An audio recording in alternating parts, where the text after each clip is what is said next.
Ben, I have a game for you. Okay. Because Shoot. we're 5 episodes in, Okay. and I was playing this with someone in the office, I want to see how far you can get in this. All right. I am going to name a series with 5 movies, and then you do it, and then we'll see. We'll keep on going back and forth, and we'll see who can name, the most series with at least 5 movies in it. With at Can be least more. 5 movies. At least 5. So that's 5 plus. Yes. Okay. Okay. I'll start easy. Star Wars, Star Trek. Indiana Jones, Fast and Furious. Mission Impossible. Rocky. That's a good one. Shoot. Does Lord of the Rings count? Are we counting that? Or is The Hobbit separate? And I would count all those. They're all directed by Peter Jackson, right? So I'm pretty sure, yeah. I would assume that falls under that category. Okay. Then. Yeah. I don't know if I gotta follow up if you don't answer this. I think this may be close, so I'm hoping with 5 movies. Oh wow, this may be it. Totally blank. Oh my gosh, I did Rocky. No, Rambo only had 3.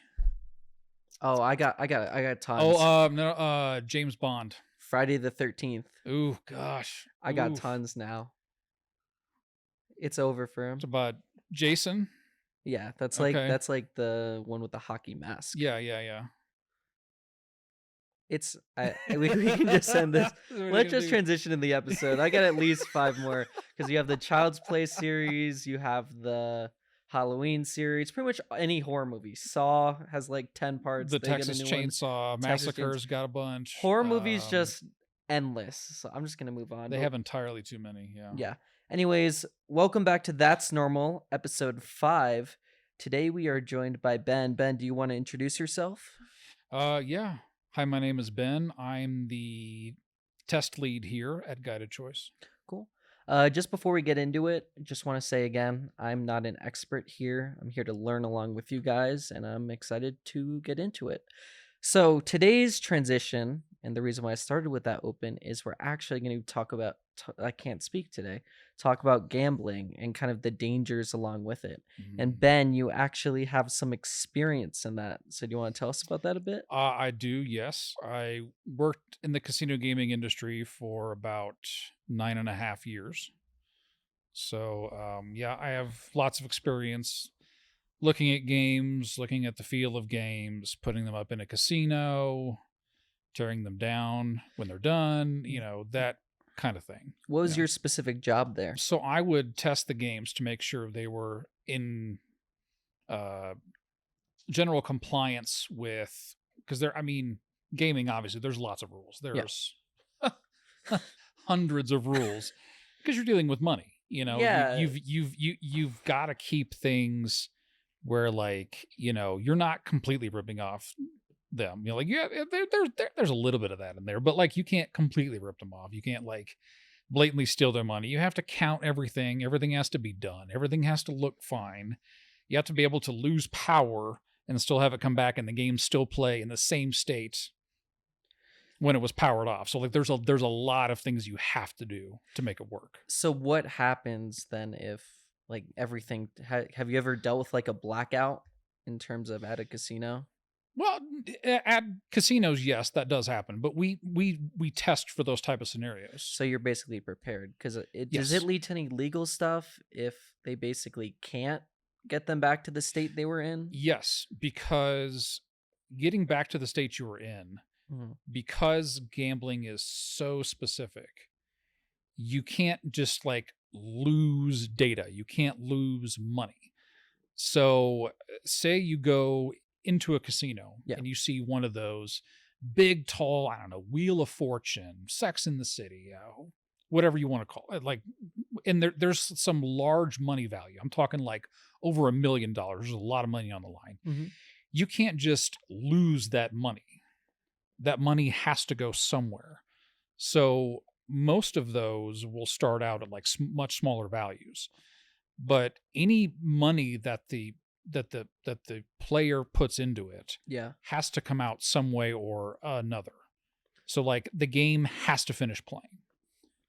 Whether they win or lose, it has to finish playing. And it has to be the same exact game when you started it as when it finishes. So is there basically calculations that go in as soon as someone's dollar's inserted that it has to kind of keep track of almost? As soon as you press the play button. Okay. As soon as you press the play button, there's lots of things that happen at once. There's little computers inside there that are decently powerful. Yeah. Like you could probably play like League of Legends on one if you wanted Really? to. Yes. Oh, okay. I So just thought it was like a screen that could just no, there's enough power in them. You could do like low res Rocket League maybe. Like, That's pretty insane. there's a decent amount of power in them. So like they have to be able to make a whole bunch of calculations at once and save the data. There is a battery on each one of those boards in there that has to save that data. That has to save the data for the entire life that machine is on. It has to save everything. Really? Mm-hmm. Okay.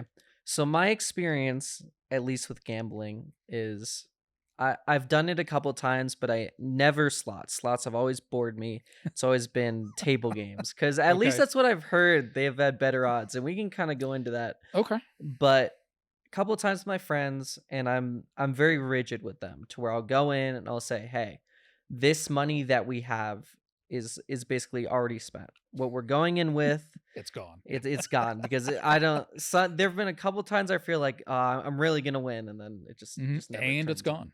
And it's gone. So I've just decided to keep with that mindset because I mean it's depressing, man. I mean I've seen people, at least from my experience, where it's scary, will sit down at a table and they'll just be betting hundreds of like a hand. Mhm. I'm very used to Ultimate Texas Hold'em, and I'll see there's basically three bets. There's like normal bet, there's the bear, there's how much you bet on the side, how much you bet on the bottom, and how much you bet on top. And I'll see people just throwing hundreds, and it's scary, man. I feel It like it's can a be. very slippery slope. I mean, and this is what I'm curious about because I've always heard, oh, table games have better odds than actual machines. Okay. Is that true at all? Is there any merit to that? I'd say in general that is true. Table games, and the only reason why I would say that is because there's a difference between real life numbers Mhm. and numbers made up by a computer. So when you play a slot machine, even on the old style reels, the super old ones where it's like 777 or like bar or whatever, there's about 21 or 22 stops on each of those. So that the number of combinations you can have is 22 if you have 3 reels times 22 times 22. Mhm. That's the possible number of different scenarios that you can have. So that's the simplest type. So each one of those is randomly done. So Yeah. each one will say, I'm going to stop on, first one's going to stop on 1, second one's going to stop on 20, the third one's going to stop on 12 or whatever. So like each time the computer will calculate what it's going to do and generate one of those numbers and then play it. Whereas in a table game, you could technically spin the same roulette number 2 or 3 times in a row. I mean, I would say it's more possible in the real world Yeah. with a person controlling it than a computer actually doing it by throwing out all of these numbers. Yeah, but does it change because now they have like these machines that shuffle the cards and all that? So does that play a factor because it's no longer just personal because I know they have computers with that stuff too. It would depend, like card games like poker, like blackjack, Mhm. they're going to have the bare minimum of like 4 decks, maybe even up to 8 decks. Yeah. And so that's what the huge big like shufflers are for, is to handle that many cards at one time. And yes, they will go through and shuffle that many at a time. Like some people still like to do it in person. Like, there's some of the online poker you can play in like Europe or other places where they will show them actually shuffling the cards, and there's like a deck. So there's a deck of like, there's what they call it, like a sleeve, and there'll be like 4 to 8.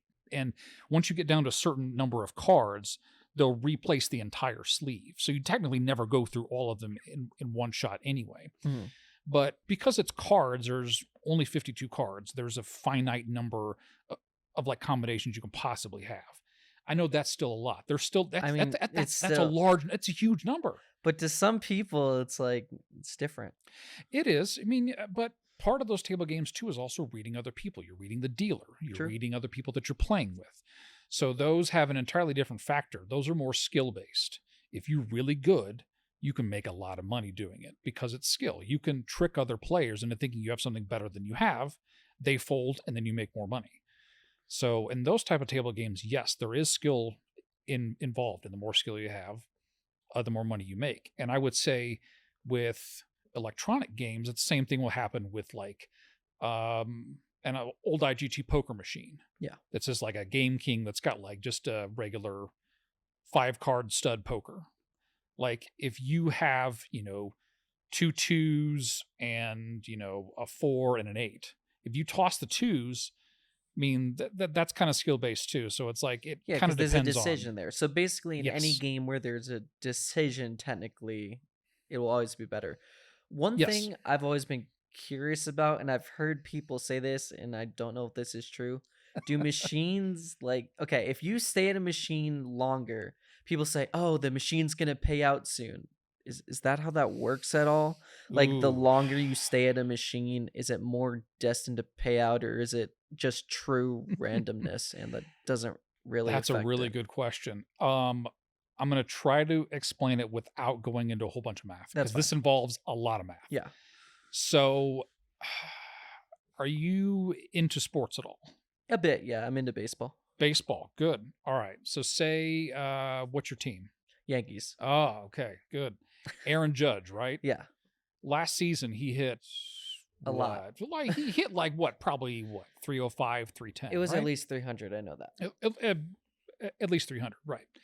So during the course of the year that he batted Mhm. that 300 average, one day he's going to hit 3 out of 4. He's Yeah. going to be 750. Next day he could hit nothing. Next day he could hit 250. Next day he could hit 500. It's the same thing with staying in a machine. It could pay a high value and it could not. The lifetime of that pay table being up on the machine, and I'll go through that in just a second. That's So fine. the lifetime of that pay table, it has to pay a certain percentage, Mhm. whether it's 88 or 92 or 96 or any number in between, but it depends on where you're playing. So at the lifetime of that, it will pay out. So yes, you will have some big wins in there, but you also could have some big losses. Will staying at a machine mean that you get paid more? It depends. Sometimes, yes, it will mean that, and sometimes, no, it won't. You could lose more. Well, so to follow up on that, does each machine, like, who sets the percentage of payout rate? Is it the people who make the machine? How does that work? Does each machine have a separate payout rate? So for slot games, yes, they all have. They range from 85 to like 97. Mhm. Depends on who makes it. Yes, each one has their own math model based on how many reels the games has, how many symbols it has. There's all sorts of factors that go into that. But the manufacturers just do the range, and So then and it's then not set by the casino, it's set by the manufacturers? the percentages that are available are set by the people who make them. Mhm. When they get installed at the actual casino, they decide which percentage. Okay. So the Yep, range is basically set by the whoever manufacturers, and makes then the them. Yes, casino decides, basically. They'll tell you guys. because it depends on where it goes. Mhm. Most places, or like at least in the US, most places consider anything under 87% to be bad. Anything above 94% to also be bad. They don't they don't want to pay out that much, but Yeah. it just depends on. So when in here in this state, there's a lot of Yeah, gaming, of right? course. I there's mean, there we there's a casino literally. I can almost see it from where I'm sitting. yeah. So, I mean, take our word, take our word. Trust me, he's not lying. they'll have advertisements for like loose slots, right? Yeah. They just changed the pay table. They moved it from 92 to 94, so it pays out a little bit more. So those are available to anyone who wants the game. It's up to the establishment to decide where it is.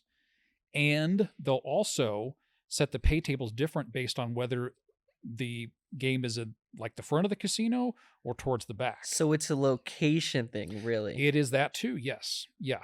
So sometimes they'll put the ones that pay higher next to like a restaurant or something, because then everyone sees you hit big and they're like, "Oh man, I want to play that game." Yeah, they That's don't that's always evil. do that, but I mean that's I mean, it's a human nature thing, you know. fair. I don't know how much you can say, but like it obviously casinos are still functioning, so it has to be in favor of the house. They Yeah, I design mean, it that way, yeah, right? yeah, that's That's how just it's all open. designed. Yeah, yeah, yeah. Is there some method to the madness in terms of, oh, put these at the front and these machines in the back? Did you ever encounter that?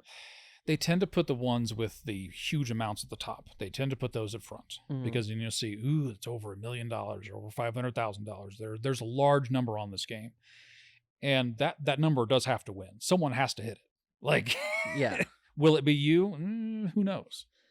I mean, so that brings up another question of, let's say you do like a penny slot machine versus like, I don't know, $25 per spin. hmm Do they change the percentages of that too?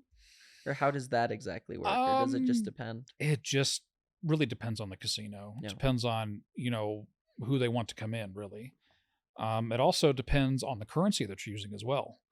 Because we think here in the U.S. There's 1 cent, 2 cent, 5 cent, 10 cent, but in other places where the currency is different, you like there's what I don't know, like 100 yen will equal like maybe I don't know, like 75 cents maybe or something like that. So like the different numbers that they put on it just kind of depend on wherever it is. So different currencies also have different values and they'll put certain percentages on those Yeah. too. So like it's whatever the casino wants, really. So I'm gonna guess this. I'm gonna infer Okay. this Yeah. because you worked on these. I'm guessing you can't play on them. The machine, like, how did that work in terms of Oh, when I was working, no. I have depending on the jurisdiction. Certain places, no, you couldn't play anything. it? So it extended beyond where you just worked, even at other casinos. Yes, again, it would depend on whatever state or whatever Native American tribe rules were. Some Hmm. tribes were like, you can't play at all if you work for any of these companies. You can't play anything Oh, in really? our casino. Some like, there's a couple you can't even go to the restaurants. Did they have like a database where if they looked up your ID, they knew? Yes, you are tracked. Yeah. So the Nevada State Gaming Board has all my fingerprints and all my Oh, stuff really? still from when I worked. So if I go play somewhere, yes, they probably know who I am. That's that's fair. It's a weird thing, but that's just what happens when you work in the industry. I That's mean, just, you yeah, know. they're probably fear you because you know the odds better than most. So Yeah, but that also means I don't tend to play that much. yeah. I would prefer more of the table games. I like a sense of community or fun whenever I'm doing that kind of stuff. Or if I do play machines, I tend to play poker because again, it's more skill I was based. gonna say, well, poker's the game where it's the only game where it's not against the house. You're just against other people, right? So you probably have the best odds there. Usually yes. Usually yeah. Poker is going to be definitely much better odds. Usually somewhere in like the 90s. Mhm. From your experience, do you have any of those horror stories that you've ever experienced of gambling or seen at all? Ooh, I got a story from, oh gosh. I was told this story, I think back in 2018. Hmm. Um, I knew a guy I used to work with at my company. He works with an entirely different company now. He used to go out, and when I was talking about those machines with the really big prize at the top, he would go pay those out. So what happens is the casino itself doesn't pay those huge $1 million values. The companies themselves, whoever makes the games, will pay those out like you would a lottery, like over 20 years. Really, it wasn't Yes. the I always thought it was the casino that would do that. No. Occasionally, but usually no. That's too much of a liability for them. Yeah. So he used to go out and pay those checks and set up the whole thing. Hmm. And they had this guy who was a used car dealership somewhere in the Midwest. And he won, I think, like $1.4 million. It was a lot Oh of my money. god. And he was just casually telling them, "Oh yeah, I go and I play on the weekends and I've been playing for about, 25 years and blah blah blah." So they did some rough math based on how much he played, or how long he had played, how much and how much money he would bring. So he would always bring like $1,000 Mhm. and he would play it every single time. So he won the 1.4 prize, $1.4 million. And I think they calculated in his lifetime he had spent probably about 3.5 million in order to make that 1.4. And that was just some rough math. They weren't terribly specific, but they said somewhere in the range between 3.25 to 3.75 million dollars just to win the 1.4. Jeez. So even though he won a lot, he had lost a lot. He had lost probably what, twice more than he actually won.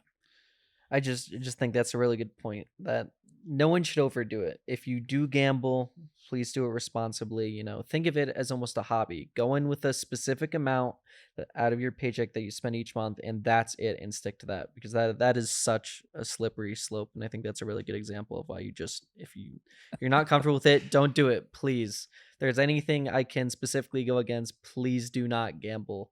It is not worth it in the long run. I more bring on Ben to kind of share some of these stories, and especially with all the math, I thought it may be interesting. Who knows? The other question I have, and I've seen this before, is someone will win a jackpot Mhm. and then the casino owners will come up and say, "Oh, that's an error. It wasn't supposed to actually pay out." Yeah, Why does that happen? there was one that happened just a few years ago in uh New York, I believe, Mhm. where this lady went up and she was supposed to win like $800,000, and it was a total bust. So there's always a conditionary statement on each one of the games that says malfunction voids all pays and plays. If something goes catastrophically wrong and it does the wrong calculation, it has an error for some reason, or, memory didn't come up right. So, there's always some sort of weird thing that can happen. And that one sentence has erased probably probably the hundreds of millions So is of it payouts. not just casinos making it up when they come up and say, "Hey, our machine functioned." Are they actually telling the truth when it comes to that, or is it a very case by case basis where some could be lying, some could not, and you just can't prove it? It's a case by case basis because of the strict amount of regulation that's around gaming. Mhm. Everything is known. The last at least 100 games that have been played on that machine have to be saved in memory where you can recall it at any time. So once a machine does something like that, once it has an error or fails, it will usually stop itself and someone will come over, get into there's like keys and stuff to get into the software that'll tell it, Mhm. okay, this is what happened. This is what the payout was. And this was an error, or this shouldn't have happened. So there is plenty of diagnosis that you can do just by looking at the machine because it has to be because of issues like that have been brought up like years ago. I was dealing with a certain um state lottery Mhm. where they had, I think, like a low max bet and a low max win. Like the max win top was like maybe $500 or something like that. Okay. So they had someone on the machine. It was like a wheel spin prize. They were able to move the wheel by using the touch points on the screen Okay. to the top prize, leave it there, and said, "That's what I should have won." And the gas station or wherever they had bought it, said this lady is very reputable. She would not have lied to us. She's played here for years. And she tricked them out of $500 because she was able to find this weird niche thing where you could move your finger and do all this extra stuff to make it look like you've won something that you haven't. And that's why if they would have looked at the machine and hadn't finished playing the game. So it's like these machines have all of these things in places, but there's still human error. Yeah. That's fair. I think if one thing you can take away from this is that there's just so many unpredictable factors in this that you can't really count on, which just goes back to the point. If you are going to gamble, Please gamble responsibly. Use it as a safe hobby within an allowed amount of money. Please be safe with it. Besides that, I think that's gonna end the episode. Ben, do you have anything left to say?